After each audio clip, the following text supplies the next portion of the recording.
4 chicken breasts shredded.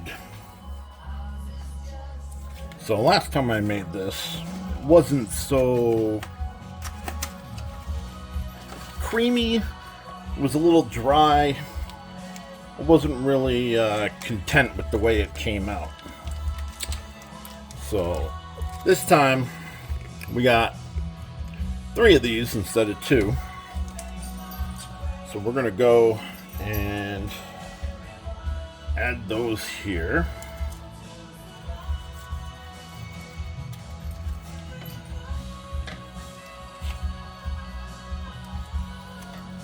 Or I'm not gonna be able to open the package.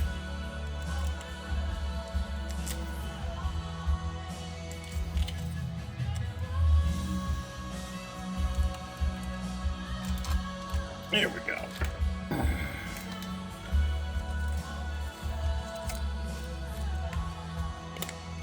Yeah. Of course, this is not coming out the way it should. Surprise, surprise. Try to make a video because people ask all the time what I do for this buffalo chicken dip, and I figured since I'm making such a big batch, I would film. There we go.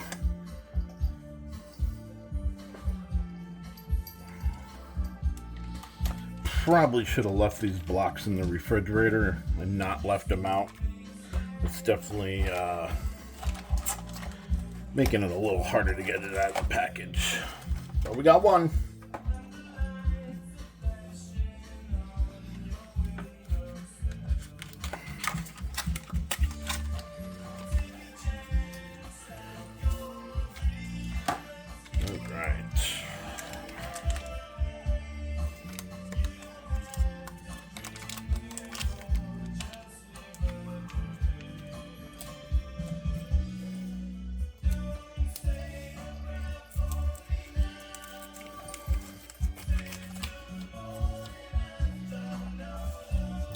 Same thing here, it doesn't want to fucking open.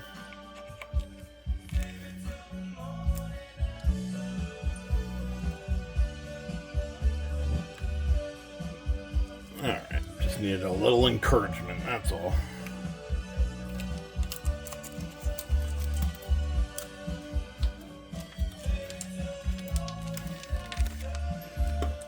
Yeah, this. So all this stuck on the foil is not how it should be.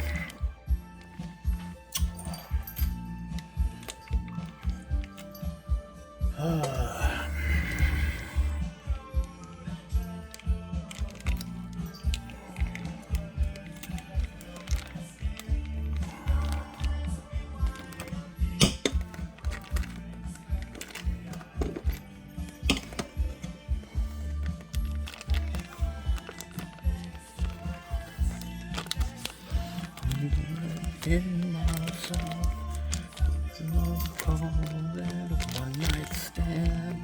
We can call it paradise.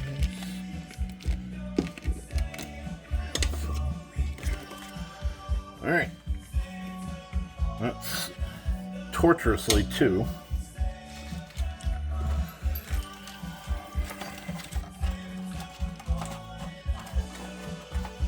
Other than shredding the chicken, this is probably the worst part. And like I said, this is all because I made it even more difficult by leaving this cream cheese out while I boiled the chicken and everything. So it's been at room temperature for about a half hour, 45 minutes.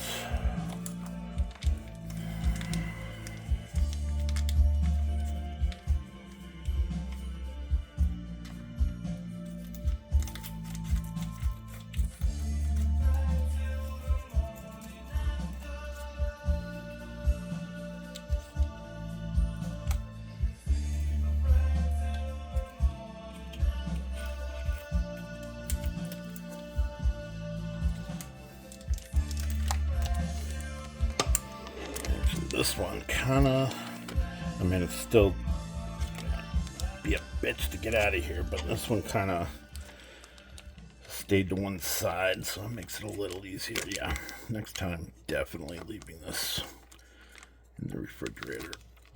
I don't know why I didn't do that this time. You know why I did it? Because we had just come back from grocery shopping, and I was like, well, I'm going to boil the chicken anyway, so I'll stick it there. But this is making it a lot more difficult than it needs to be.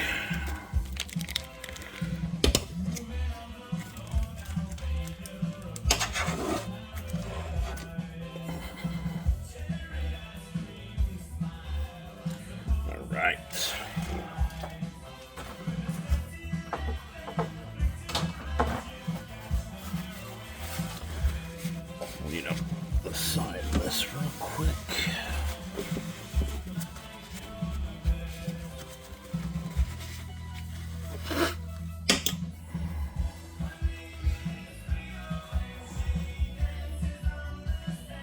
Alright, now before I add the rest, what I like to do is kind of get this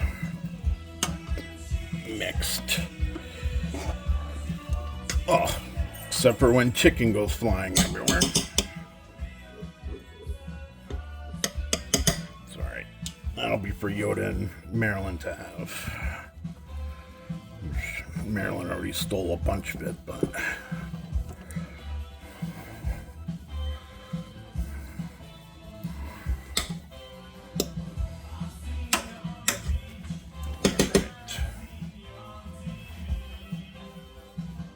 Now, I mix it a little bit just because that's just how I like it. You don't have to mix it.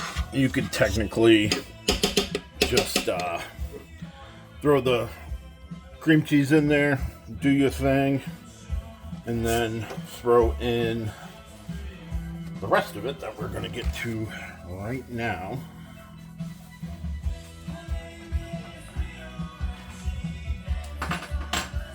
So I mixed it up a little bit this time. Usually you just use straight cheddar cheese. I am using a fancy blend, which is mozzarella and mild cheddar cheese. Plop that in there.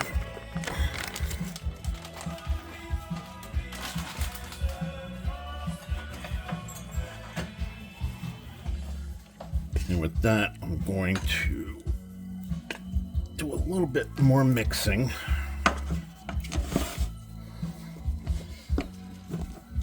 Again, you don't have to mix. You can see it's kind of plopping up everywhere, so not necessarily the best thing to do, but I do want to get it mixed up a little bit. Just because I don't want all the cheese right there at the very, very top. Alright. So, 2 cups, general 1 bag of that mix, and then I got 4 cheese Mexican mix. I mean, this is already going to be spicy, but this is going to help with that spice, and I decided to, like I did with the cream cheese, add a little bit more cheese to this. So this is a bigger bag. This is a 4-cup bag, so 6 cups of cheese all together. Kind of break up those clumps.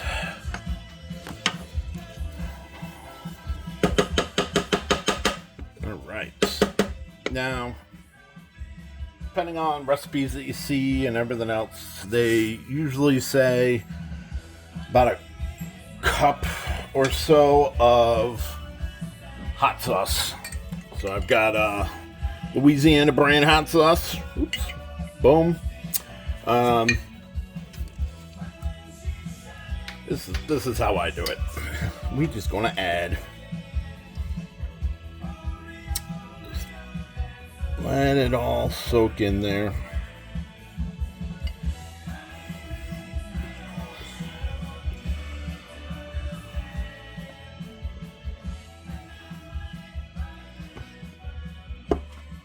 And one of the reasons why you can, you don't have to mix at the very beginning is because of the fact that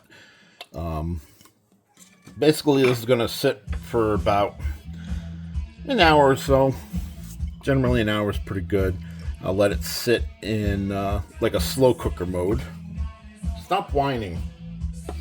And that'll be enough to melt everything, get everything kind of loose and soft. And then from there, you can use your spoon, mix it together, and that's really where the magic happens. And then for me, I'm doing this in a what do you call it? What is this fucking thing? It's like one of those pressure pots, but it's not an Instapot. There we go. So this one particularly has a pressure cooker mode. So what I've done in the past is I will let it sit in a slow cooker state for an hour, and then after that hour, mix everything up, and then once that is all mixed up, then I put it on the pressure cooker end and let it sit in the pressure cooker for about 3 hours. 3 hours is usually pretty good, especially with the pressure cooker. Then I check it again, and then basically you can go from there on whether you think that you should add more time or whether you think it's good enough. Add a little bit more hot sauce if you'd like. Look how quickly that hot sauce is just seeping into that pot. It's fantastic. So yeah, I'll make sure that I take pictures of the finished product. And if anybody's out there celebrating, happy WrestleMania weekend and happy birthday to my sister Laura. Bye.